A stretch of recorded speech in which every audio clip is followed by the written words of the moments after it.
जा मोविशाला प्लेटफॉर्म पर आपका स्वागत है। आज हम आधुनिक भारत का इतिहास प्रारंभ करने जा रहे हैं,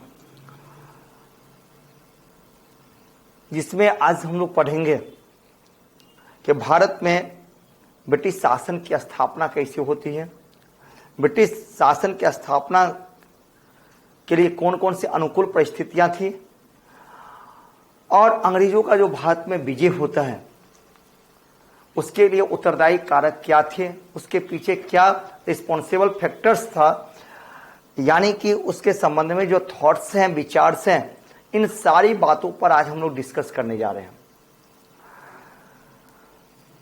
जब हम प्रारंभ करते हैं आधुनिक भारत का इतिहास को हम पढ़ते हैं, ये तो काफी इंटरेस्टिंग पार्ट है, क्योंकि हम देखते हैं ऑप्शनल में बीपीएससी में हिस्ट्री में एक पेपर है, इसमें हम चारों पार्ट को पढ़ते हैं। Ancient India, medieval India, history of modern India and world history. इसमें दो पार्ट हम लोग पढ़ चुके हैं। एंशिएंट इंडिया कंप्लीट हो चुका है, मध्यकालीन भारत हम लोग पढ़ चुके हैं। आज आधुनिक भारत का इतिहास हम लोग पढ़ने जा रहे हैं। आधुनिक भारत का इतिहास और विश्व इतिहास, ये दोनों जो है काफी रोचक और सहज ही आसानी से समझ में आने वाला भी यह एक पार्ट है। तो आज हम लोग चर्चा करें जो मॉडर्न इंडिया, आधुनिक भारत। सबसे पहला पॉइंट तो यह है आधुनिक भारत क्या, कहां से आधुनिक भारत, कैसे आधुनिक भारत। इस संबंध में देखिए, आधुनिक भारत हम कहते हैं कि औरंगजेब की मृत्यु के पश्चात 1707 के बाद प्रारंभ हो जाता है आधुनिक भारत का इतिहास। लेकिन हम उससे पहले हम देखते हैं कि भारत में यूरोपियन कंपनी का आगमन होता है। यूरोपियन कंपनी का आगमन भारत में होता है। हम लोग जानते हैं कि भारत में यूरोपियंस आए, एक व्यापारिक कंपनी के रूप में आए, चाहे वो पोर्तुगीज हो, डच हो, स्वीडिश हो, इंग्लिश हो, फ्रेंच हो, सभी एक व्यापारिक कंपनी के रूप में भारत आए हैं। और भारत में आने पर एक दूसरे में प्रतिस्पर्धा भी होता है। लेकिन हम जानते हैं कि दो पावर, खास के अंग्रेज और फ्रांसीसी में हितों का टकराव होता है।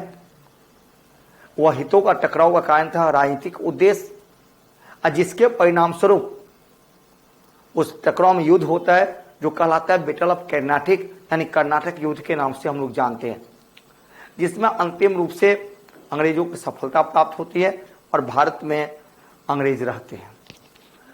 तो वह जानने से पहले हम ये भी बात जाने कि भारत में जो हम कहते हैं आधुनिक भारत का इतिहास, तो आधुनिक भारत का जो इतिहास प्रारंभ होता है, जो हमने कहा औरंगजेब के पश्चात, मृत्यु के पश्चात, वहीं से इतिहासकार कहते हैं कि आधुनिक भारत के इतिहास से।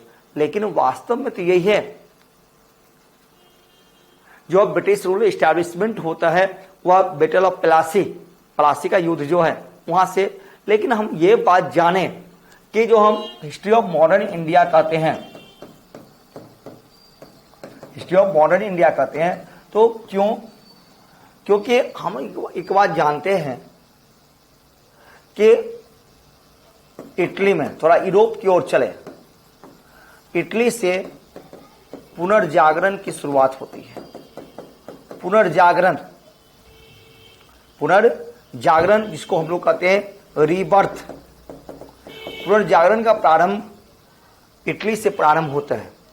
देखो, थोड़ा सा हम पीछे इतिहास को थोड़ा सा देखें, जानना जरूरी है। तो उसके बाद आएंगे आधुनिक भारत पर हम लोग आएंगे, और अंग्रेजी राज का स्थापना भारत में कैसे होता है उस पर भी हम लोग चर्चा करेंगे। लेकिन उससे पहले जाने आधुनिक भारत को जाने कि कैसे यूरोपियंस का आगमन होता है।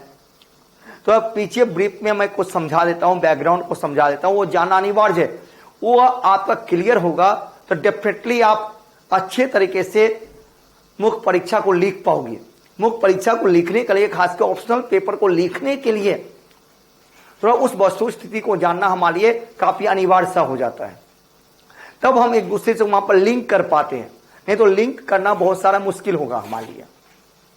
तो बीपीएससी का जो पैटर्न है खास करके, अब बीपीएससी इस बात की अपने कैंडिडेट से अपेक्षा भी रखता है।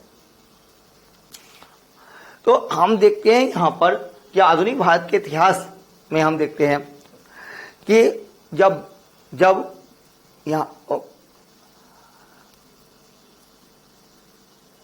टर्किश रूल स्टार्ट होता है, उससे पहले हम चलते हैं टर्की की तरफ चलते हैं। खलीफाओं के द्वारा शासन की शुरुआत होती है, खिलाफत प्रारंभ होता है और बहुत कम समय में इस्लाम को बेस बना करके और इस्लाम के आधार पर ही, धर्म के आधार पर शासन की शुरुआत उन्होंने प्रारंभ किया। और बहुत कम समय में, यानी विदिन 100 ईयर्स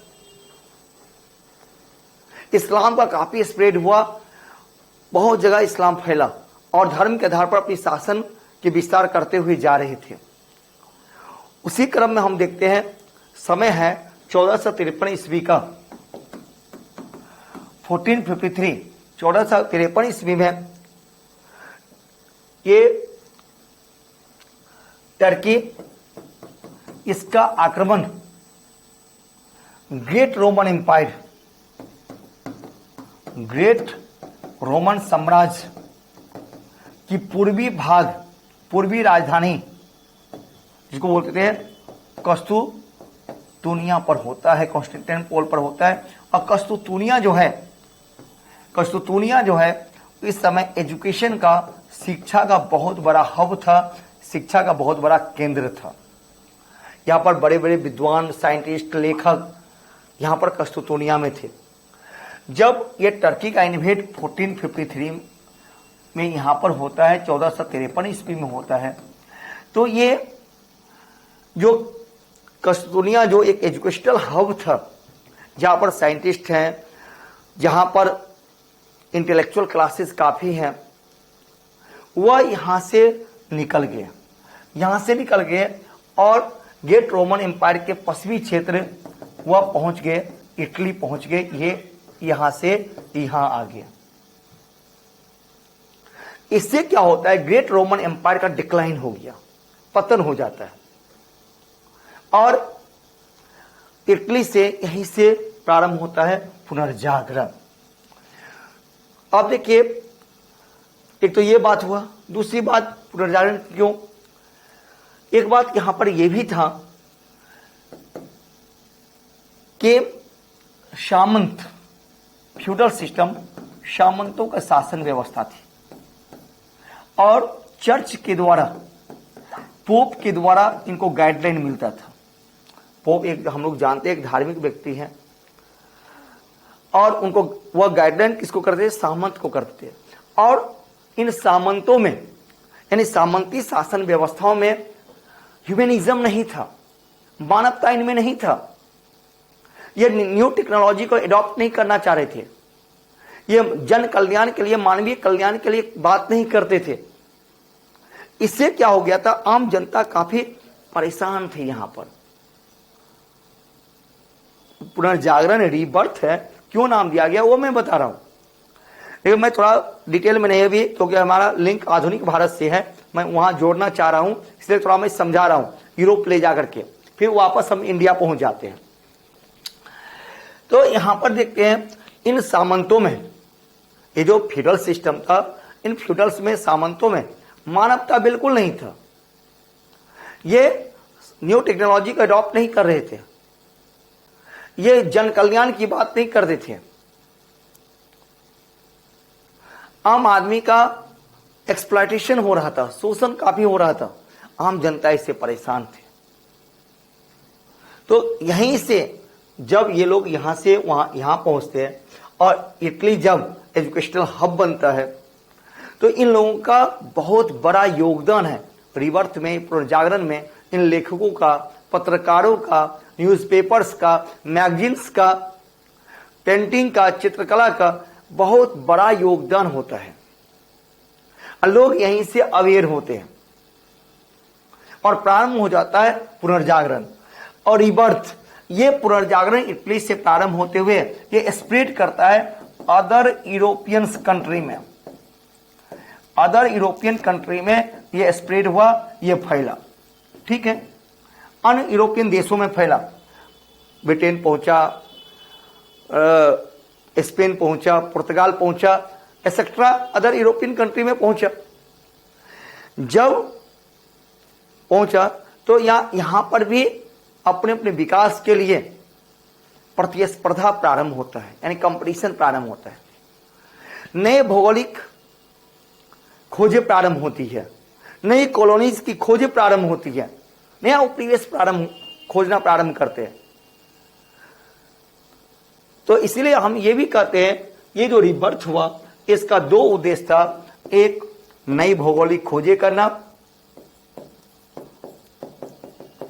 भौगोलिक खोज, और दूसरा था मानवता का विकास, मानवता पर ध्यान देना, मानवीय विकास पर ध्यान देना।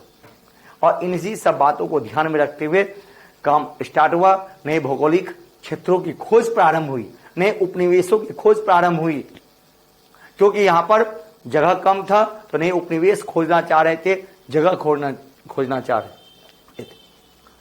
तो इसके लिए प्रतिस्पर्धा प्रारंभ हुआ, उसमें खास करके दो, एक स्पेन और एक पुर्तगाल, खास करके दो, एक कौन, एक स्पेन एक पुर्तगाल। तो स्पेन और पुर्तगाल, तो स्पेन जो कोलंबस हम लोग जानते हैं यूएसए, और यही पुर्तगाल वास्को डी गामा जो पहुंच जाते इंडिया और भारत में यूरोपियन की यहीं पर आने से, ठीक है, आने से प्रारंभ हो जाता है आधुनिक भारत, यानी कि भारत में आधुनिकीकरण प्रारंभ होता है और हम पढ़ते हैं यहां से आधुनिक भारत का इतिहास। क्लियर।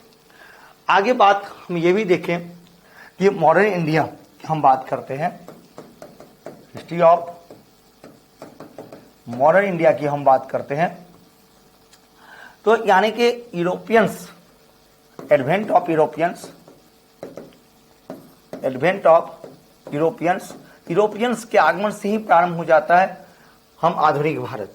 लेकिन यह हमारे सिलेबस में नहीं है, बीपीएससी के मेंस के ऑप्शनल के सिलेबस में इसको नहीं रखा गया है, लेकिन फिर भी जो हम पढ़ते हैं establishment of British rule in India, कि भारत में ब्रिटिश रूल की स्थापना कैसे हुई, उसके पीछे क्या रिस्पॉन्सिबल फैक्टर्स था, उत्तरदायी कारक हमारे सिलेबस में लिखा हुआ है कि अंग्रेजों का भारत में विजय कैसे हुआ, उसके पीछे कौन कौन से उत्तरदायी कारक थे, क्या क्या उसकी परिस्थितियां थी। थोड़ा उसको जानने के लिए थोड़ा सा हमें पीछे लिंक में जाना होगा, उसको कनेक्ट करना होगा, तब हम सीधे टॉपिक पर आते हैं। तो जब तक हम पृष्ठभूमि को नहीं जानते हैं, यानी बैकग्राउंड्स को नहीं जानते हैं, तो अच्छे से लिखते समय हम लिंक नहीं कर पाएंगे, लिखते समय न्याय नहीं हो पाएगा ऑप्शनल के साथ। तो ऑप्शनल को न्याय दिलाने के लिए हमें पीछे के लिंक से जोड़ना हमारे लिए अनिवार्य होता है।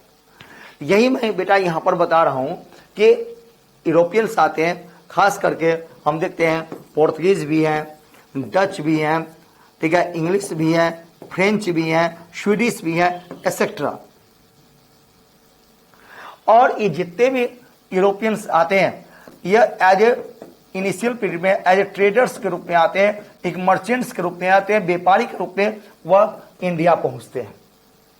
जैसे आप लोग पढ़े होंगे प्रीलिम्स में, आप लोग जानते होंगे कि जैसे पुर्तगीज जब भारत आए थे, तो पोर्तुगीज जो भारत आए, वास्को डी गामा आए, उद्देश्य क्या था, ट्रेड करना, स्पाइसेस, काली मिर्च का व्यापार करना, मसालों का व्यापार।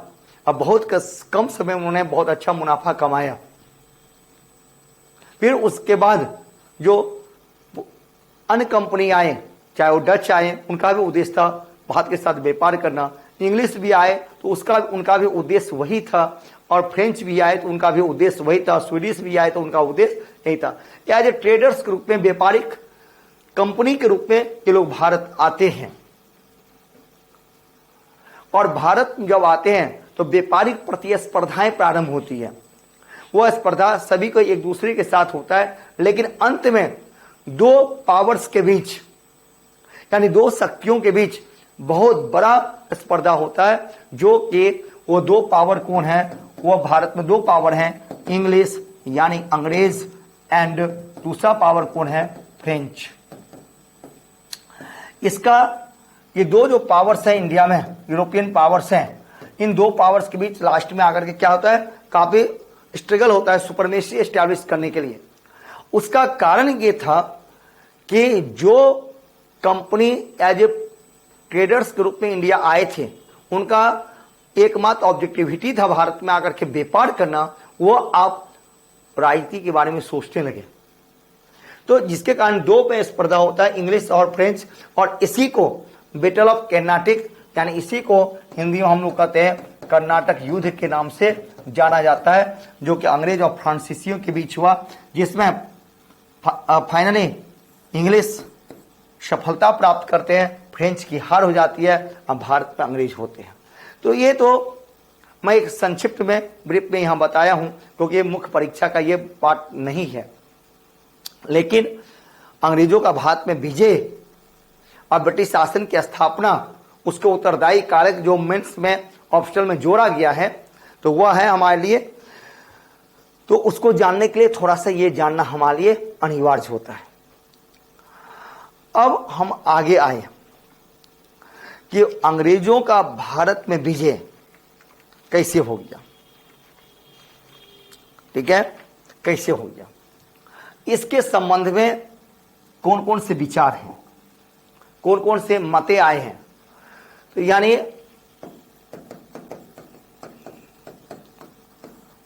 अंग्रेजों का भारत विजय,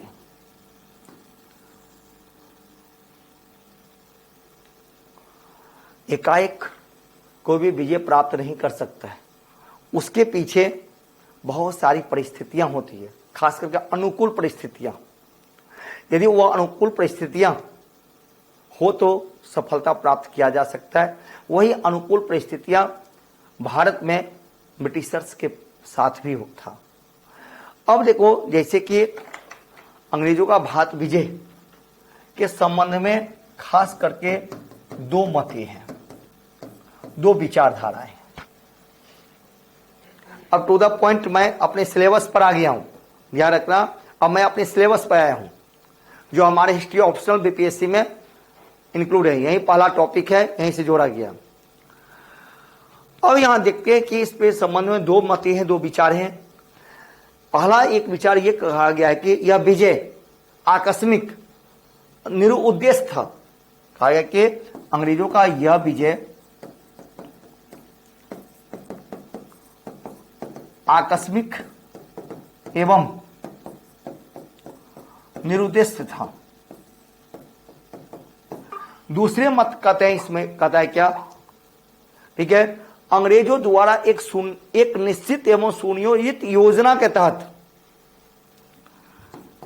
एक निश्चित एवं सुनियोजित योजना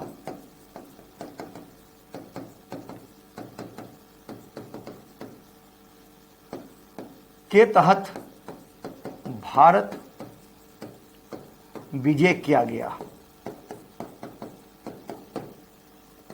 ओके, इन दोनों मतों पर हमें नजर डालना है। नजर डालें, इस पर विचार करें, तब जाकर के हम एक निष्कर्ष पर पहुंचते हैं। ओके गाइस, ओके बेटा।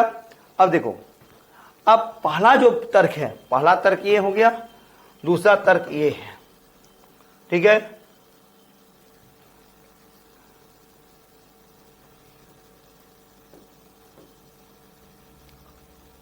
अब पहले तर्क के संबंध में जब हम विश्लेषण करते हैं, तो यहां पर हम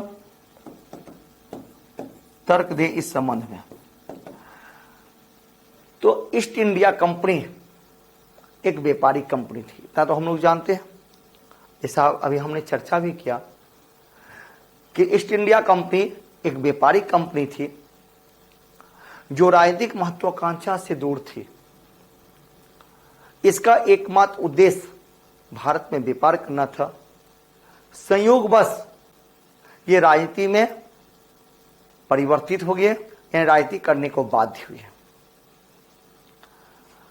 दूसरी बात यहां पर यह भी तर्क है कि व्यापारिक महत्वाकांक्षाओं की पूर्ति एवं व्यक्तिगत हितों की सुरक्षा के लिए यहां क्षेत्रीय शक्तियों के साथ इसको युद्ध करना पड़ा और भारत विजयी हुई। ठीक है।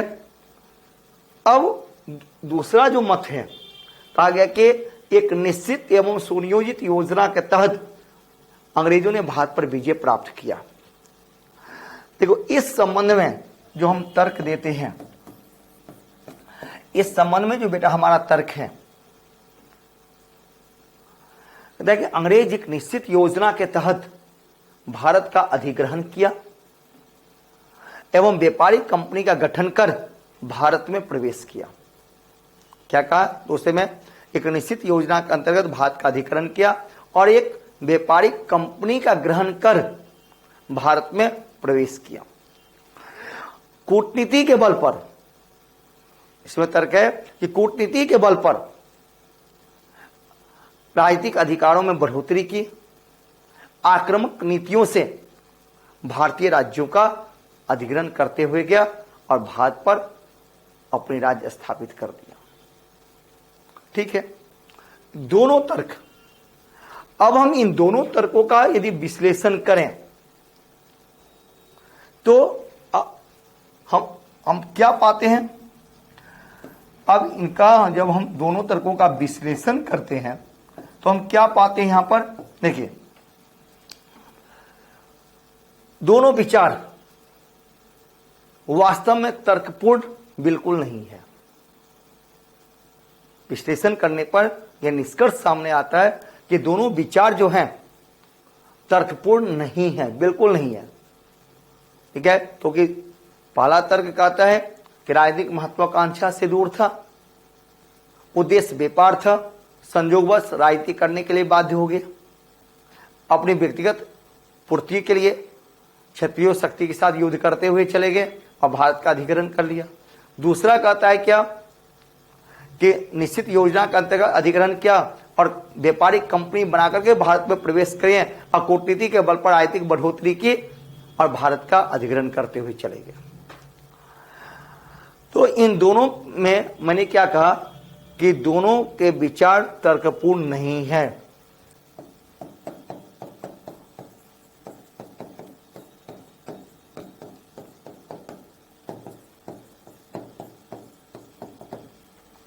दोनों के विचार तर्कपूर्ण नहीं है। कैसे नहीं है तो वह जान लीजिए। यह कहना यहां पर सही होगा। देखिए, यह कहना यहां सही होगा, अंग्रेजों द्वारा भारतीय राज्यों का अधिग्रहण संयोगवश प्रारंभ हुआ, संयोगवश प्रारंभ हुआ, किंतु कुछ समय के बाद अंग्रेजों की राजनीतिक महत्वाकांक्षाएं जागृत हो गई। इतना तो हम लोग जानते हैं कि अंग्रेज जब भारत आए थे एक व्यापारिक कंपनी के रूप में आए थे, सोच के नहीं आए थे, दूर दूर तक उन्होंने सोचा नहीं था कि भारत जाकर के हमें वहां पर शासन करना है। इसलिए मैं यहां पर कहा कि दोनों विचार तर्कपूर्ण सही नहीं लगता है। क्यों नहीं लगता है कि यह देखो, यह कहना भी सही है कि अंग्रेजों द्वारा भारतीय राज्यों का अधिग्रहण संयोगवश होता है, किंतु कुछ समय के बाद इनकी राजनीतिक महत्वाकांक्षाएं जागृत हो जाती है, जिसके परिणाम स्वरूप भारतीय राज्यों में भारत में अपनी राज्य स्थापना करने के उद्देश्य से इन्होंने भारत में राजनीतिक, आर्थिक, सामाजिक नीतियों का प्रतिपादन करना प्रारंभ किया। पहले इच्छाएं जागृत हुई, इच्छाएं जागृत होने के बाद बेटा क्या किया उन्होंने कि अपने राज्य की स्थापना करने के उद्देश्य से उन्हें अपना राजनीतिक, आर्थिक, सामाजिक इन सारी नीतियों का निर्माण करना प्रारंभ किया और अंग्रेज उस दिशा में अपने कदम बढ़ाए जो भारतीय राज्यों के विरुद्ध युद्ध करने एवं उनके विलय के उद्देश्य से प्रेरित था। इसका एग्जाम्पल है लॉर्ड वेलेस्ली का सब्सिडी अलायंस पॉलिसी, जिसको हिंदी में हम लोग कहते हैं सहायक संधि नीति। लॉर्ड डलहौजी का डिक्लाइन ऑफ लैप्स, हड़प की नीति, व्यपगत का सिद्धांत, इसका सबसे बड़ा एग्जाम्पल है। मैंने क्या कहा कि वह उस दिशा में अपने कदम बढ़ाएं जो भारतीय राज्यों के विरुद्ध युद्ध करने एवं उनके विलय के उद्देश्यों से प्रेरित था। इसका सबसे बड़ा एग्जाम्पल आप यहां पर लिख सकते हैं, यहां पर दे सकते हैं बेटा, वो था क्या? सहायक संधि एवं हड़प की नीति। सहायक संधि किसका? लॉर्ड वेलेस्ली का सहायक संधि नीति और डलहौजी का व्यपगत का सिद्धांत, हड़प करने की नीतियां थी। ओके, देखें फिर से मैं अभी कहें कि ईस्ट इंडिया कंपनी, फिर से मैं इसको रिवाइज करता हूं, एक व्यापारिक कंपनी के रूप में भारत में आगमन हुआ और भारतीय व्यापार पर एकाधिकार स्थापित करने के होड़ में अन्य यूरोपियन कंपनी के साथ संघर्ष भी किया, ऐसा हम लोग पढ़े। किंतु भारतीय राज्यों के आपसी मतभेद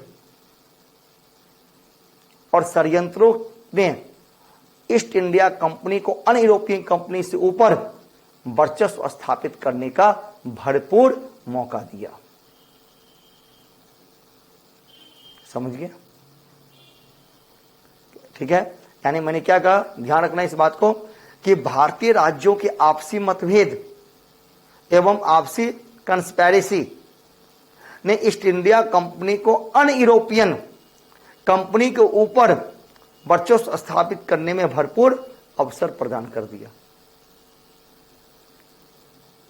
और एक बात हम जानते हैं, आप लोग भी पढ़ा होगा, जब यूरोप में अंग्रेजों ने स्पेन को पराजित किया लगभग 1588-90 के आसपास, तो उसको पराजित करने के बाद पूरे यूरोप में अंग्रेज यानी ब्रिटिशर्स सबसे अधिक पावरफुल नौशक्ति के रूप में सामने आए थे। और अंग्रेजों और भारत में उसके बाद पहुंचे और अंग्रेजों द्वारा एक लंबे संघर्ष के बाद भारतीय राज्यों का पूर्ण विलय हुआ और भारत में अंग्रेजों की स्थापना हुई। जो हम देखते हैं आगे बंगाल के साथ इसका संबंध क्या है, मराठों के साथ संबंध, मैसूर के साथ संबंध, हैदराबाद के निजाम के साथ संबंध एवं अन्य अवध के साथ संबंध एवं अन्य देशीय रियासतों के साथ संबंध क्या होता है और कैसे उन्होंने उनको अपने में विलय करके एक मजबूत अंग्रेजी राज्य की स्थापना करते हैं। तो यहां पर अब हम कौन सा फैक्टर्स ने सहयोग किया, तो थोड़ा यदि ब्रीफ में लिखिए होता है कार्य, कौन से फैक्टर्स ने निर्माण में सहयोग किया। तो कौन सा फैक्टर्स ने सहयोग किया, तो हम क्या कहेंगे, पहला हम यहां पर ये लिख सकते हैं, यूरोप में हो रहे तत्कालीन राजनीतिक परिवर्तन, यूरोप में हो रहे तत्कालीन और राजनीतिक परिवर्तन। दूसरा, भारत में अस्थिर राजनीतिक व्यवस्थाएं और शीघ्रतापूर्व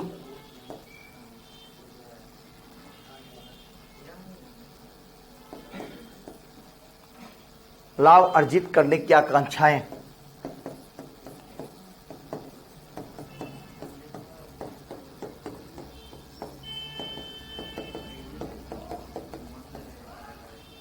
एवं ब्रिटिश अधिकारियों यानी खास के गवर्नर जनरल की व्यक्तिगत महत्वाकांक्षाएं, व्यक्तिगत महत्वाकांक्षाएं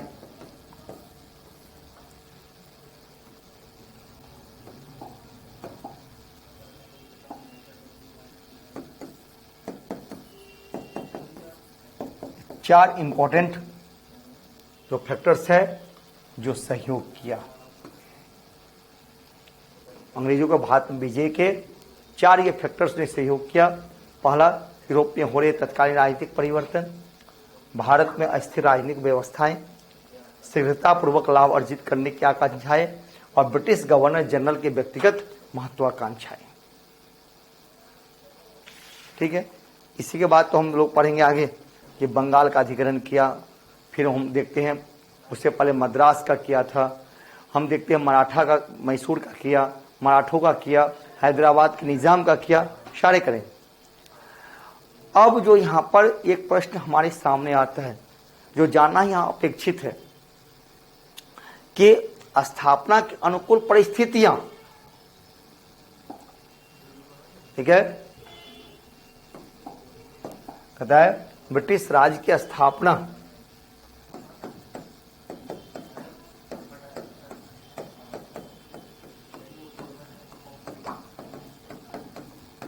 स्थापना हुई थी, इसके लिए कौन से उस समय का सर्कमस्टांसेस था, यानी इसके लिए क्या अनुकूल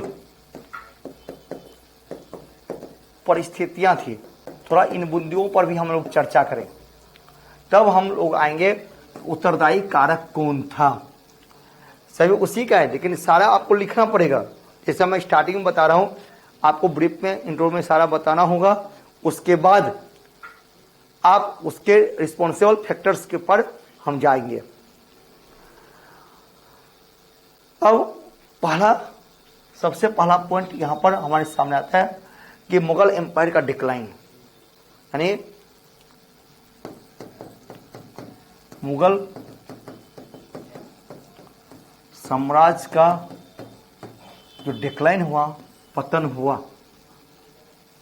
यह अंग्रेजों के लिए अनुकूल परिस्थिति कायम किया था। हम जानते हैं कि 18वीं शताब्दी के प्रारंभ से ही, यानी कि औरंगजेब की मृत्यु 1707, तो 18वीं शताब्दी का प्रारंभ है। यहीं पर मुगल का केंद्रीय सत्ता कमजोर होगा,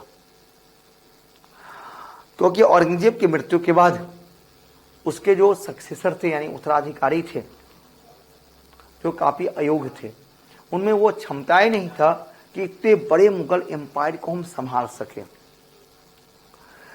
उत्तराधिकारी का कोई नियम नहीं था। उत्तराधिकारी का संघर्ष प्रारंभ हुआ